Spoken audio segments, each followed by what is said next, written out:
Today we're going to go over the features and benefits and explanation of the Topcon H4C. The H4C is a unique laser. It is a flat plane rotating laser.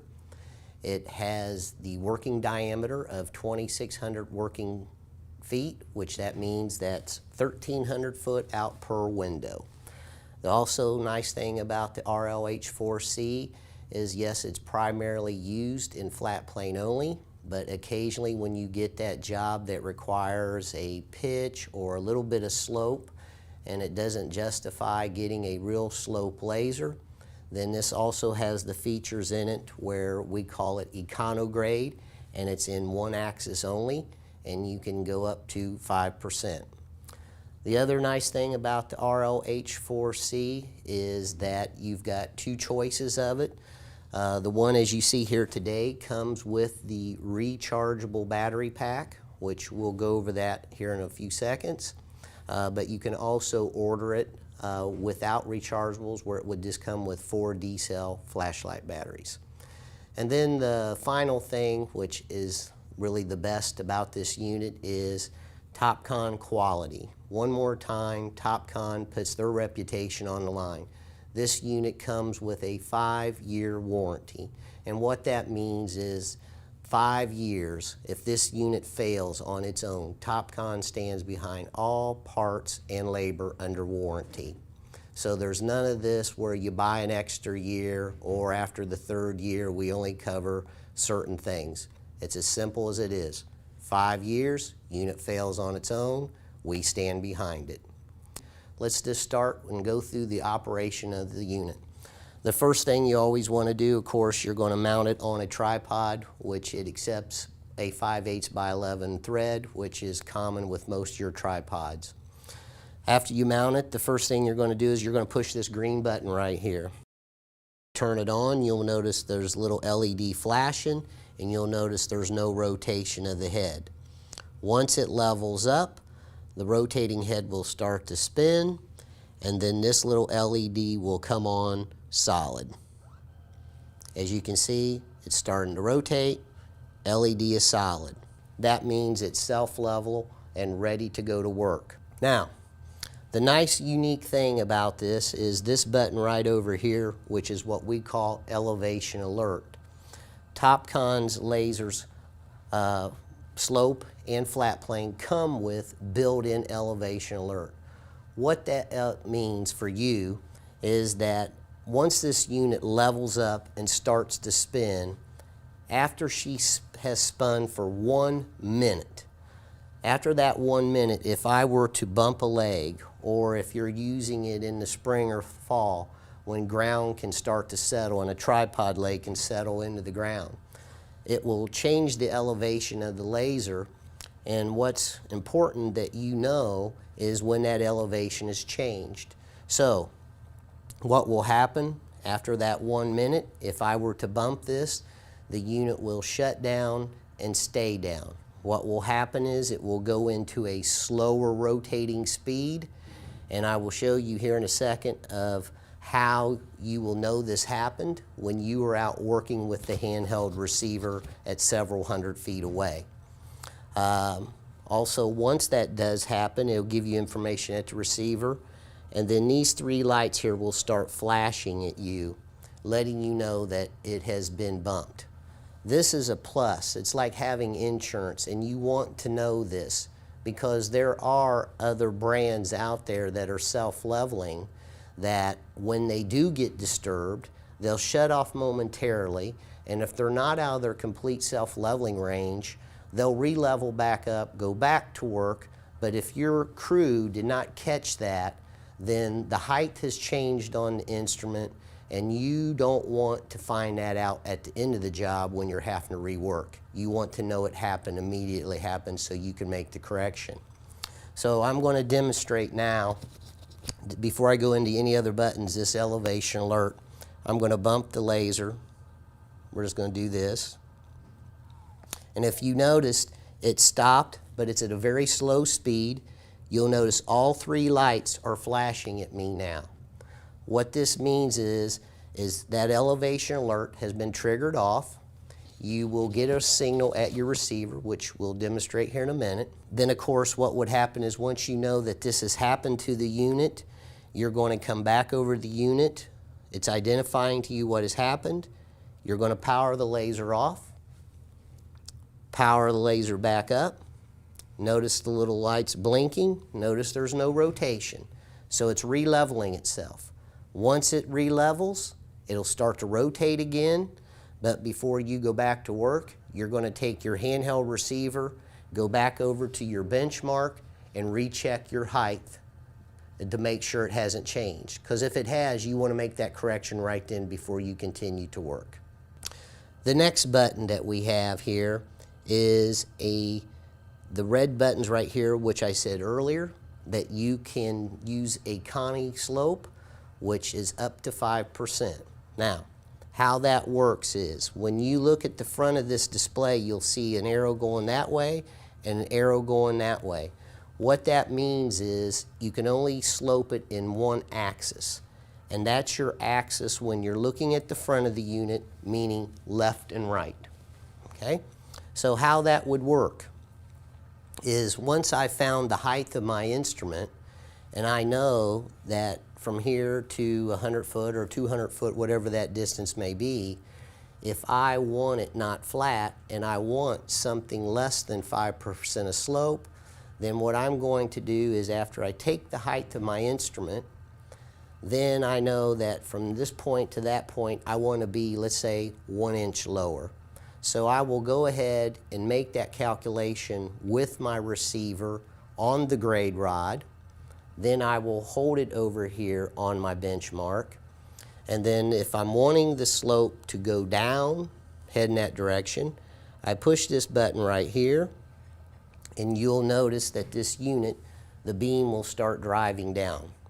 Now, what will happen is you'll pick up that beam at your receiver, and then once that receiver starts picking it up, and once you hit what it calls on grade, then you just mash the button one time, and it stops, and you have the slope that you were putting into the unit, up to 5%. Now, but you noticed I did that an economic way. I have to figure out the math myself and do the buttons.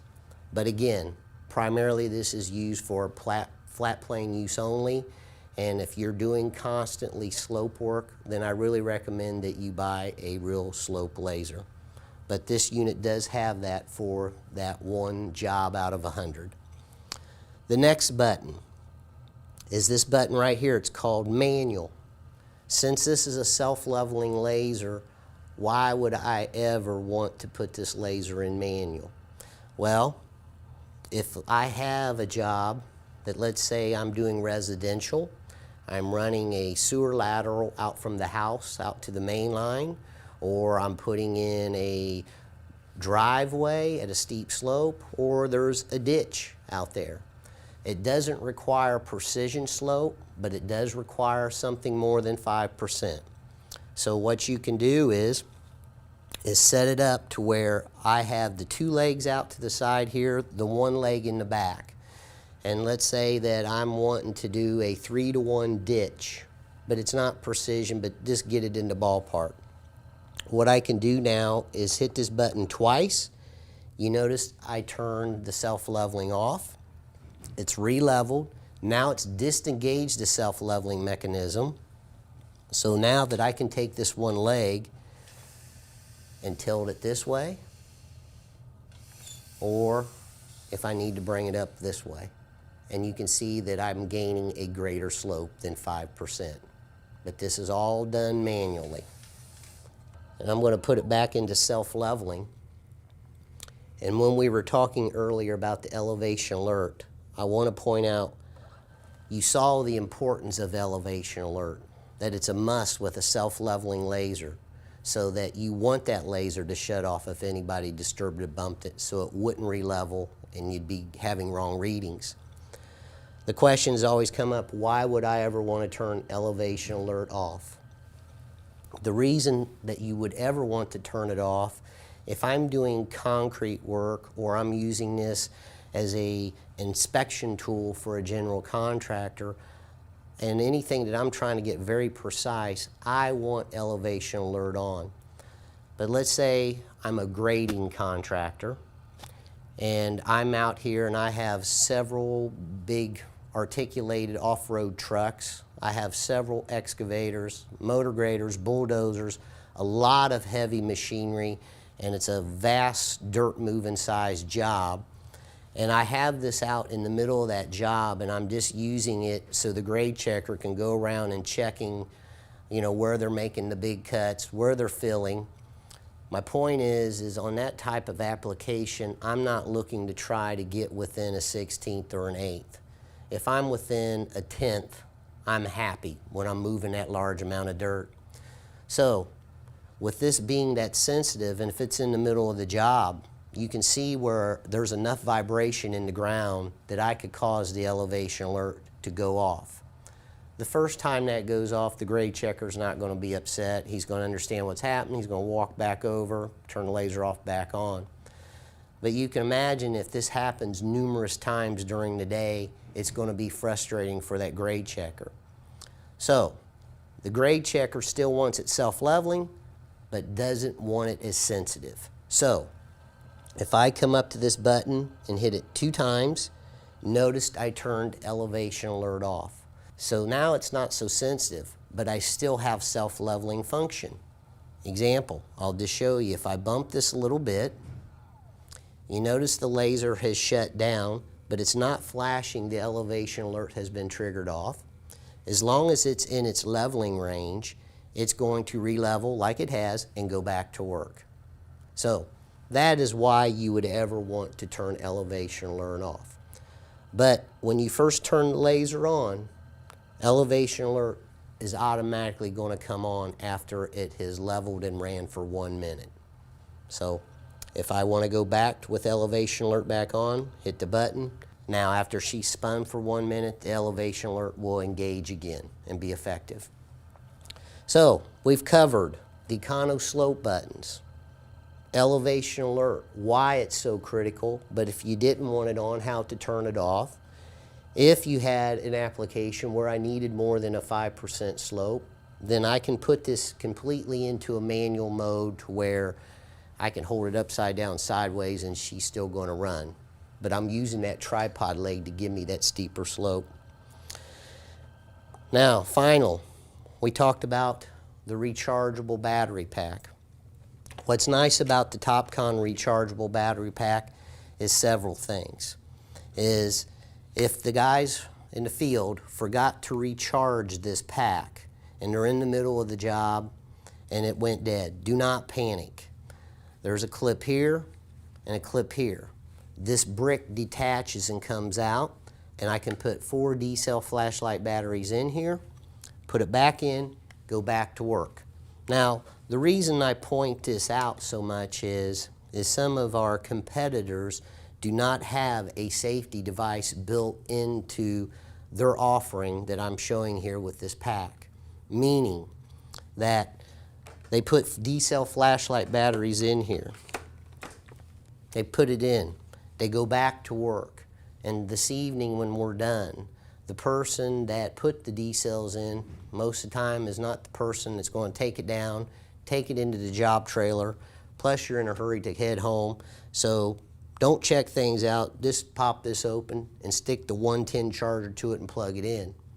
My point is that competitive brands, the next day when you come back, you will find your unit melt down. With Topcon, you will not have that problem. We've built in the device in our battery pack that when that rechargeable pack detaches, and with the way you put the D-cell flashlight batteries in there, even though I hook the charger to it, there's no connection being made. So I don't care if you leave the charger plugged in there for days, weeks, or months, you're not going to affect this unit and have a meltdown.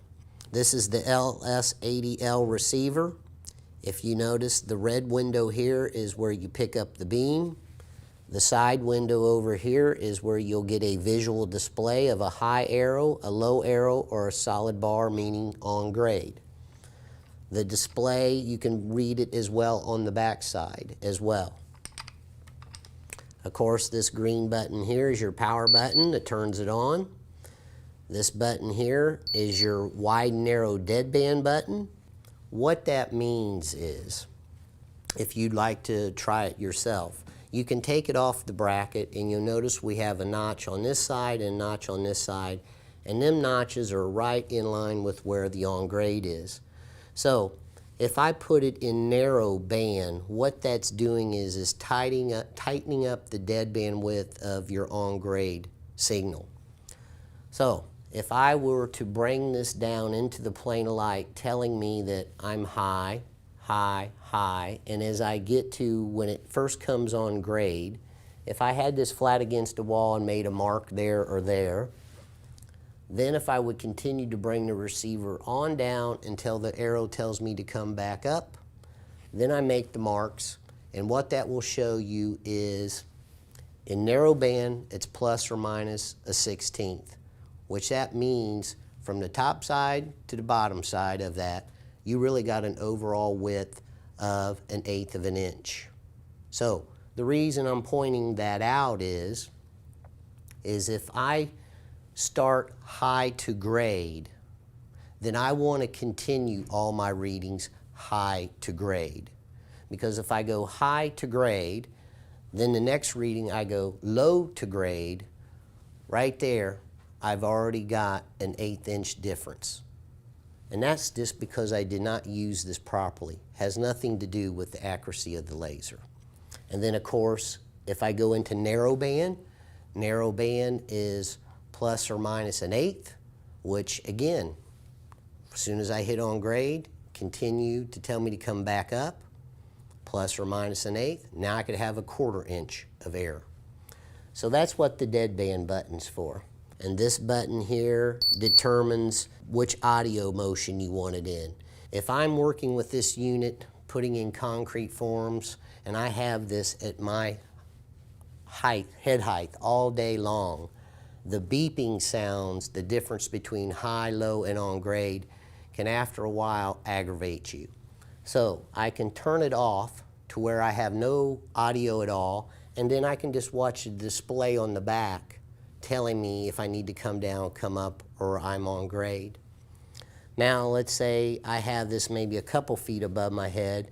I'm going to turn the audio on to where now I will get audio tones, and the tones are different versus high, low, and on grade. So I can just listen to the tones and tell what's going on with this receiver. Now if I had to get this, say 10, 12 foot above my head, and I have heavy machinery running out there, that lower tone can be difficult to hear. So I can hit the button one more time and it will give me a more louder tone signal so that I can hear this. Okay? That is the receiver and how you use it properly with this. Final thing I would like to point out is the nice carrying case that Topcon provides for their precision instrument. If you'll look in the insides here, you'll notice there's no foam, nothing that can hold dirt or moisture. What's nice about this is on the job site, as the guys leave them open, if rain were to get in, dirt get in, no problem. I can dump it out, I can wash it out. Also what's nice is to protect the unit, if you'll notice these built-in insert bumpers. So that way when the laser is laying in here and it is closed, it is nice snite and tug so that vibration is not affecting this unit. Why it's in the back of the truck, so you're not worrying about constant calibration issues. How everything goes in, laser goes in this way, your receiver with your holder still on there, your rechargeable if you have the rechargeable battery pack right here. Now just in case, a lot of folks do like to get an extra receiver and holder, so and have, instead of it being laid out somewhere else, there's an extra slot right over here at the side that fits in as well. Also, if you look at it here, there's spots here for your D-cell flash batteries and your AA for your receiver. So everything's nice and clean in one carrying case, and as you close it up, you notice the real heavy-duty latches. Not latches that after a while of this and that fall off. Another Topcon quality product.